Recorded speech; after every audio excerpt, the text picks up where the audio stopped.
Railway की विभिन्न परीक्षाओं में भारतीय इतिहास से पूछे गए अभी तक के समस्त प्रश्न। बात करें प्राचीन इतिहास की, पाषाण काल से जितने भी प्रश्न अभी तक पूछे गए हैं, इनमें से कौन सा पाषाण युग के 3 प्रमुख कालों के अंतर्गत नहीं आता? पुरा पाषाण काल, नव पाषाण काल, ताम्र पाषाण काल और मध्य पाषाण काल। जो ताम्र पाषाण काल है, ये पाषाण युग के 3 प्रमुख कालों के अंतर्गत नहीं आता है। पाषाण युग में मनुष्य पत्थर के औजारों का उपयोग करता था। पाषाण युग के 3 चरण पुरा पाषाण, मध्य पाषाण और नव पाषाण हैं। ताम्र पाषाण युग नव पाषाण युग के बाद प्रारंभ हुआ, जिसमें मनुष्य तांबे के औजारों का उपयोग करने लगा। लगभग 5000 ईसा पूर्व में मनुष्य ने सर्वप्रथम तांबा धातु का उपयोग किया था। बात करें भीमबेटका गुफाओं की खोज किसने की? जो भीमबेटका की गुफाएं हैं, इनकी खोज वर्ष 1957-58 में की गई। भीमबेटका की गुफाएं भारत के मध्य प्रदेश राज्य के रायसेन जिले में स्थित हैं। ये गुफाएं चारों तरफ से विंध्य पर्वतमालाओं से घिरी हुई हैं। यह एक पुरा पाषाणिक गुफा आवास है, जिसकी निरंतरता मध्य ऐतिहासिक काल तक रही। इसकी खोज डॉक्टर विष्णु श्रीधर वाकड़कर द्वारा 1957-58 में की गई। वर्ष 2003 में यूनेस्को ने इसे विश्व धरोहर स्थल घोषित किया है।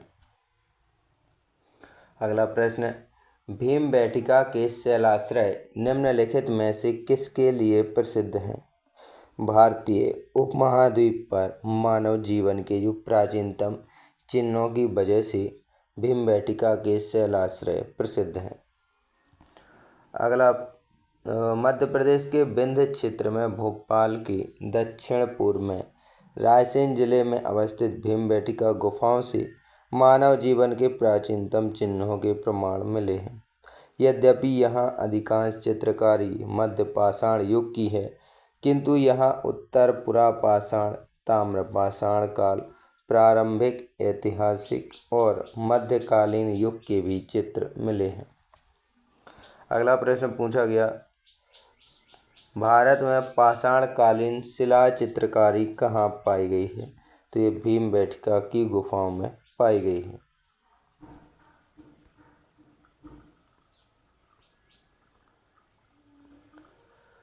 अगला प्रश्न, निम्न में से कौन सा मानव गतिविधियों एवं सभ्यता के प्राक ऐतिहासिक काल का सही कालानुक्रम है?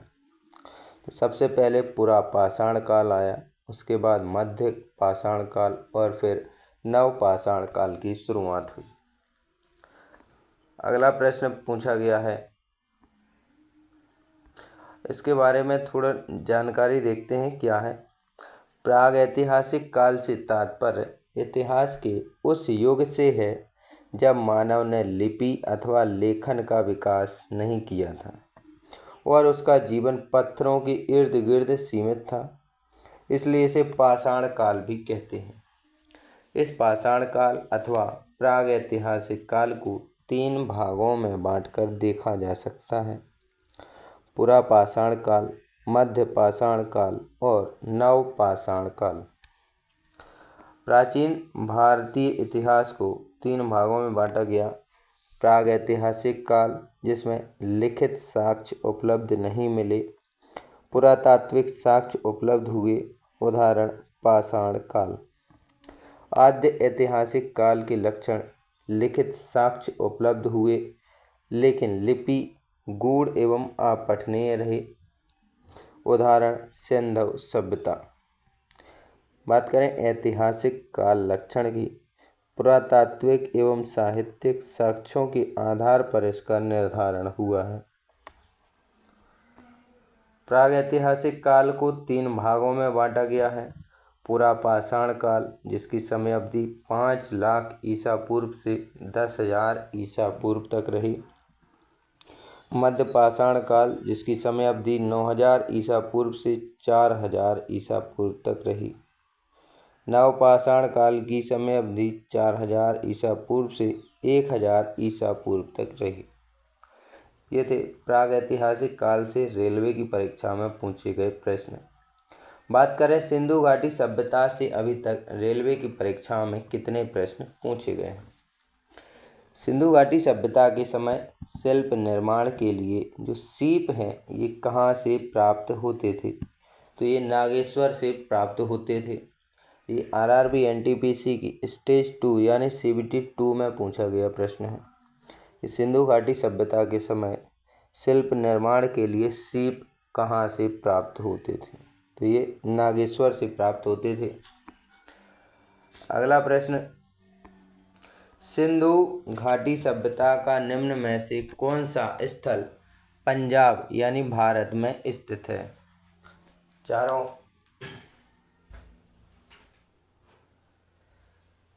चारों विकल्पों में आपको बताना है कि कौन सा स्थल वर्तमान पंजाब यानी भारत में स्थित है।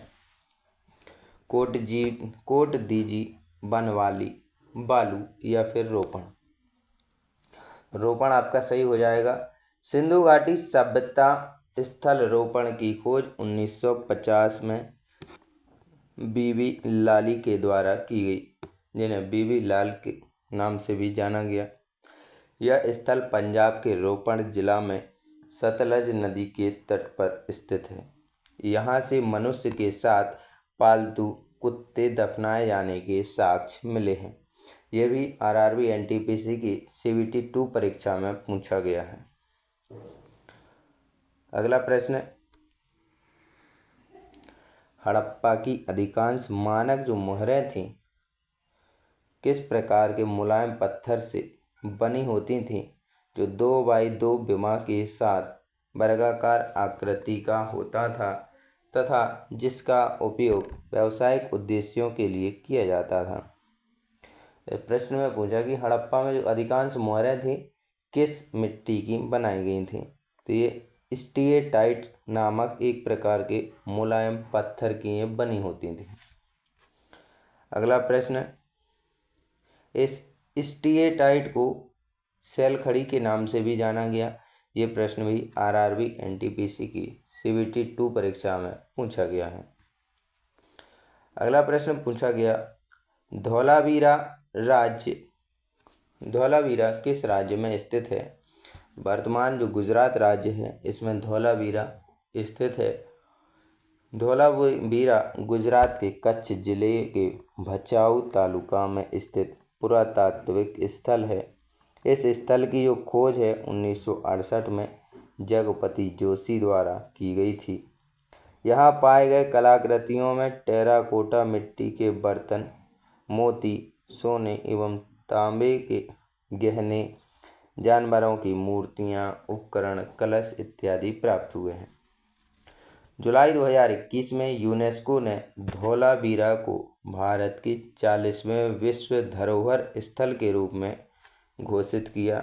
इस प्रतिष्ठित सूची में शामिल होने वाला सिंधु सभ्यता का भारत का यह पहला स्थल है।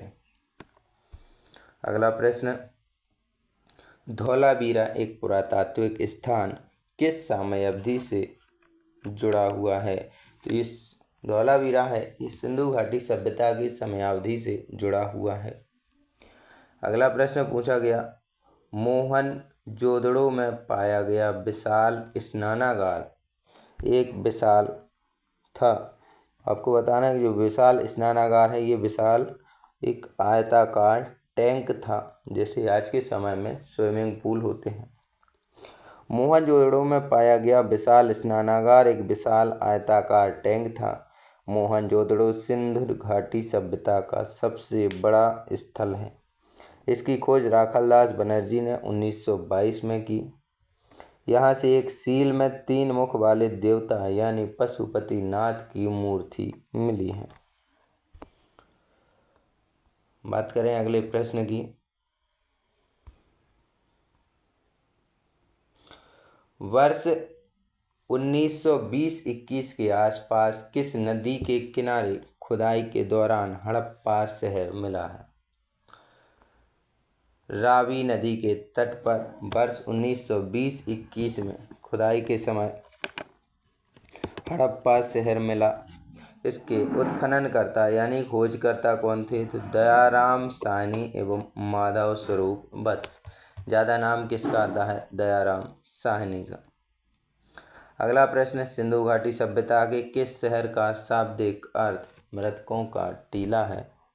तो मेसोपोटामिया, बालाकोट, मोहनजोदड़ो, हड़प्पा। सिंधु घाटी सभ्यता के शहर मोहनजोदड़ो का शाब्दिक अर्थ मृतकों का टीला है। मोहनजोदड़ो का सिंधी भाषा में अर्थ मृतकों का टीला होता है। यह दुनिया का सबसे पुराना, नियोजित और उत्कृष्ट शहर माना जाता है। यह सिंधु घाटी सभ्यता का सबसे परिपक्व शहर है, जो सिंधु नदी के दाएं किनारे लरकाना जिला में स्थित है। इसकी खोज राखलदास बनर्जी ने 1922 में की थी। अगला प्रश्न, मोहनजोदड़ो शब्द का अर्थ क्या है? तो ये मृतकों का टीला होता है। अगला प्रश्न पूछा गया, मोहनजोदड़ो कहाँ स्थित है? तो ये सिंध में स्थित है। वर्तमान में सिंध प्रांत पाकिस्तान के अंतर्गत आता है। अगला प्रश्न, हड़प्पा सभ्यता का कौन सा शहर विशिष्ट रूप से मनके बनाना, सीप काटना, धातुओं की वस्तुएं बनाना, मोहर बनाना, तराजू का निर्माण करना आदि कार्यों सहित शिल्प उत्पादन के लिए समर्पित था? तो हड़प्पा सभ्यता में चनहूदड़ों में मनके बनाना, सीप बनाना, धातुओं की वस्तुएं बनाना, मोहर बनाना एवं तराजू निर्माण का कार्य प्रचलित था। अगला प्रश्न, सिंधु घाटी सभ्यता के निम्न में से किस स्थल को सबसे पहले खोजा गया? जो सिंधु घाटी सभ्यता थी, इसमें सबसे पहले हड़प्पा स्थल को खोजा गया। इसकी खोज वर्ष 1921 में की गई। उत्खननकर्ता मुख्यतः दयाराम साहनी थे। इस प्रकार इस सभ्यता का नाम हड़प्पा सभ्यता के नाम पर भी रखा गया। यह सभ्यता सिंधु नदी घाटी तक फैली हुई थी, इसलिए इसका नाम सिंधु घाटी सभ्यता भी कहा जाता है। 1922 में राखलदास बनर्जी ने मोहनजोदड़ो की खोज की थी। अगला प्रश्न, पत्थर की बनी नृत्य करते हुए पुरुष की मूर्ति यानी नटराज किस स्थान पर पाई गई थी? पत्थर की बनी नृत्य करते हुए पुरुष की मूर्ति है नटराज, ये हड़प्पा स्थान पर पाई गई थी। अगला प्रश्न, हड़प्पा से प्राप्त पुरुष नर्तक धड़ चूना पत्थर से बना हुआ है। वह दाहिने पैर के बल पर खड़ा है और बायां पैर नृत्य की मुद्रा में ऊंचा उठा है। इस मूर्ति को नटराज के आदि रूप का घोतक माना जाता है। इसकी ऊंचाई 7 से 8 इंच है। इनमें से कौन सा हड़प्पा स्थल गुजरात में पाया गया है? गुजरात में वर्ष 2021 में इसे यूनेस्को में भी शामिल किया गया। गुजरात में पाया जाने वाला स्थल धौलावीरा है।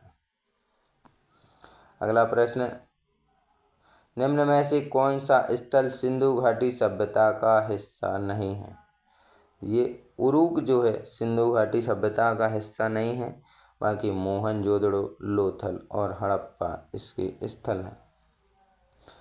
सिंधु घाटी सभ्यता के प्रमुख स्थल मोहनजोदड़ो, कालीबंगा, हड़प्पा, धौलावीरा, लोथल, राखीगढ़ी थे, जबकि उरुक एक सुमेरियन सभ्यता का शहर था।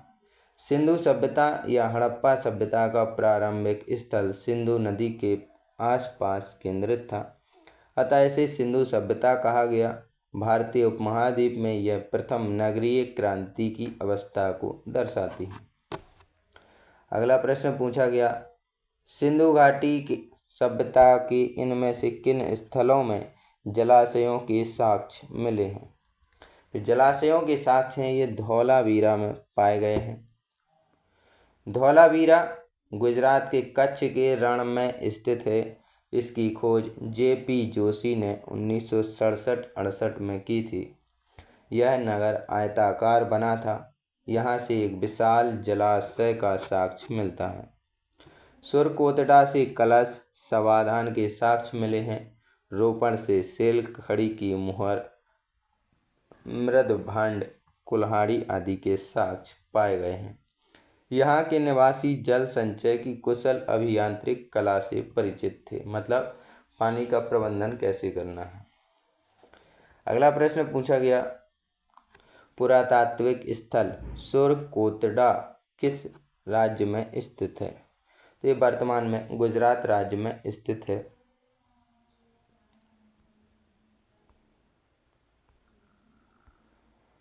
अगला प्रश्न, सुरकोटड़ा या सुरकोटड़ा गुजरात के कच्छ जिले में स्थित है। इस जिले से हड़प्पा सभ्यता के विस्तार के प्रमाण मिले हैं। 1996 में इस स्थल की खोज जगपति जोशी ने की। बात करें सिंधु सभ्यता के स्थल और भारत के किन किन राज्यों में यह स्थित है? धौलावीरा, लोथल, रंगपुर, सुरकोटड़ा ये स्थल गुजरात के अंतर्गत आते हैं। आलमगीरपुर उत्तर प्रदेश में, कालीबंगा राजस्थान के अंतर्गत, मांडा जम्मू कश्मीर के अंतर्गत आता है, दाइमाबाद महाराष्ट्र और रोपण पंजाब राज्य के अंतर्गत आता है। सिंधु घाटी सभ्यता में अभी तक 2000 से ज़्यादा स्थलों की खोज की जा चुकी है। बात करें अगले प्रश्न की, 1944 में भारतीय पुरातत्व सर्वेक्षण के महानिदेशक के रूप में किसने पदभार संभाला और हड़प्पा की खुदाई का जिम्मा लिया? ये थे रैम व्हीलर, जिन्होंने 1944 में भारतीय पुरातत्व सर्वेक्षण के महानिदेशक के रूप में पदभार संभाला और हड़प्पा की खुदाई का जिम्मा लिया।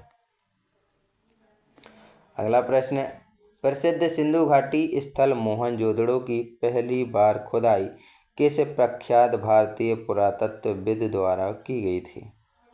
तो प्रसिद्ध सिंधु घाटी स्थल मोहनजोदड़ो है, इसकी जो पहली बार खुदाई है प्रख्यात भारतीय पुरातत्वविद R.D. बनर्जी के द्वारा की गई थी। R.D. बनर्जी को क्या कहा जाता है? राखल दास बनर्जी। पेपर में अगर R.D. बनर्जी आ जाए तो कंफ्यूज मत होइए, R.D. का मतलब राखल दास और बनर्जी। अगला प्रश्न, सिंधु घाटी सभ्यता कितने वर्ष पुरानी है और दक्षिण में गंगा घाटी के निचले क्षेत्रों व उत्तर में मालवा तक फैली हुई है? ये सिंधु घाटी सभ्यता है, ये 3000 ईसा पूर्व की वर्ष पुरानी है। दक्षिण में गंगा घाटी के निचले क्षेत्रों व उत्तर में मालवा तक फैली हुई है। अगला प्रश्न,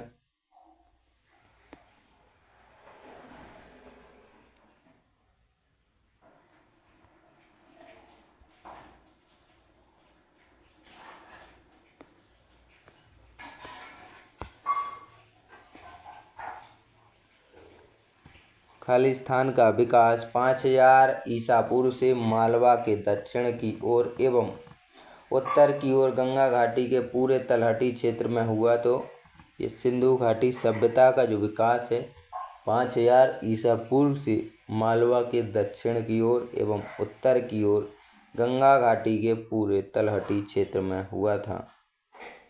अगला प्रश्न, हड़प्पा सभ्यता 2500 ईसा पूर्व के आसपास विकास किया।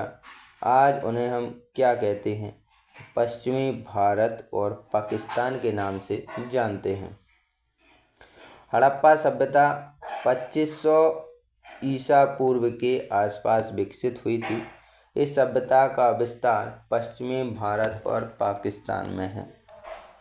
हड़प्पा रावी नदी के तट पर पाकिस्तान के मांटडोंगरी जिले में स्थित है। इसकी खोज सन 1921 में दयाराम साहनी एवं माधव स्वरूप वत्स के द्वारा की गई थी।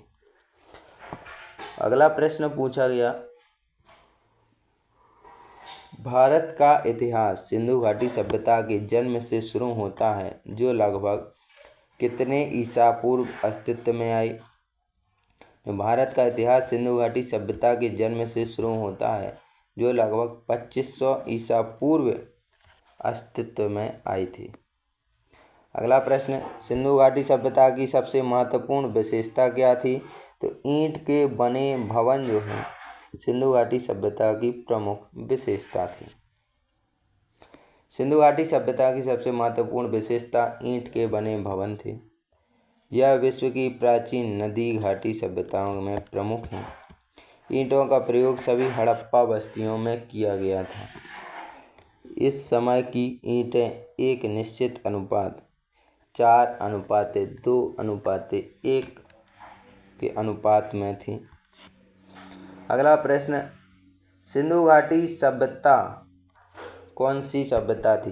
ताम्रयुगीन, लोहयुगीन, अच्छयुगीन या फिर कांस्ययुगीन? जो सिंधु घाटी सभ्यता थी ये जो कांस्ययुगीन सभ्यता थी। सिंधु घाटी सभ्यता को कांस्ययुगीन सभ्यता कहा जाता है। इस सभ्यता में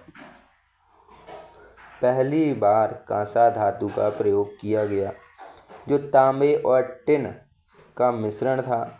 सिंधु सभ्यता के 1400 केंद्रों को खोजा जा चुका है, जिसमें 925 केंद्र भारत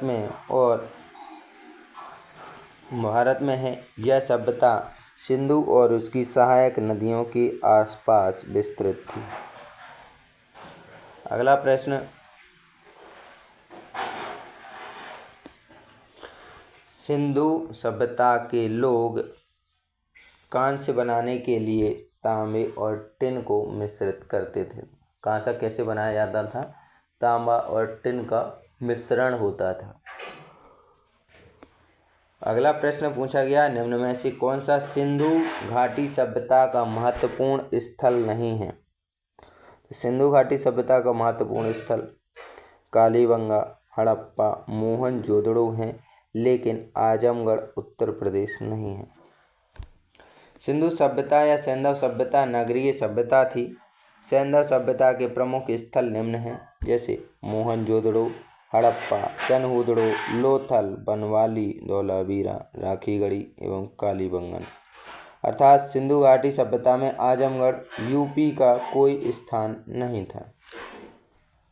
मोहनजोदड़ो नाम का अर्थ किस भाषा में मुर्दों का टीला होता है? ये प्रश्न आरआरबी ग्रुप डी की 28 नवंबर 2018 की शिफ्ट फर्स्ट में पूछा गया प्रश्न है।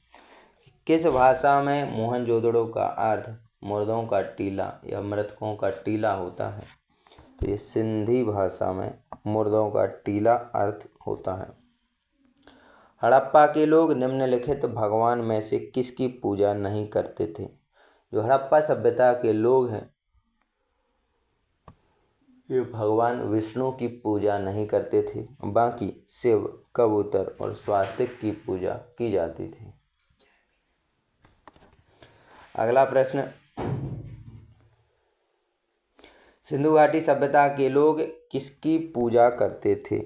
हनुमान, काली, अयप्पा या फिर पशुपति? जो सिंधु घाटी सभ्यता के लोग हैं ये भगवान पशुपति की पूजा किया करते थे। सिंधु घाटी सभ्यता एक नगरीय सभ्यता थी। सिंधु घाटी सभ्यता के लोग 3 मुख वाले देवता यानी पशुपति की पूजा करते थे। यह मूर्ति मोहनजोदड़ो से मिली है। सिंधु घाटी सभ्यता के विशाल स्नानागार मोहनजोदड़ो से प्राप्त हुए हैं। सिंधु घाटी सभ्यता की भाव चित्रात्मक लिपि दाईं ओर से बाईं ओर लिखी जाती थी। जैसे हिंदी कैसी देवनागरी लिपि में बाईं ओर से दाईं ओर लिखते हैं, लेकिन सिंधु घाटी सभ्यता की जो भाव चित्रात्मक लिपि थी ये दाईं ओर से बाईं ओर लिखी जाती है। अगला प्रश्न, किस वर्ष में जर्मनी और इटली के पुरातत्वविदों के एक दल ने मोहनजोदड़ो में सतह अन्वेषण शुरू किया? जर्मनी और इटली के पुरातत्वविद थे। इन्होंने मोहनजोदड़ो में सतह अन्वेषण वर्ष 1980 में प्रारंभ किया था। अगला प्रश्न, हड़प्पा सभ्यता की मोहरों पर निम्न में से कौन सा पशु अक्सर देखा जाता था? जो हड़प्पा सभ्यता की मोहरें हैं इन पर बैल अक्सर देखा जाता था, बाकी शेर, लोमड़ी, हिरन इनके साक्ष्य कम ही मिले हैं। अगला प्रश्न, निम्नलिखित में से कौन सा हड़प्पा स्थल शिल्प कलाओं के उत्पादन से संबंधित नहीं है? शिल्प कलाओं के उत्पादन से संबंधित नहीं है तो मांडा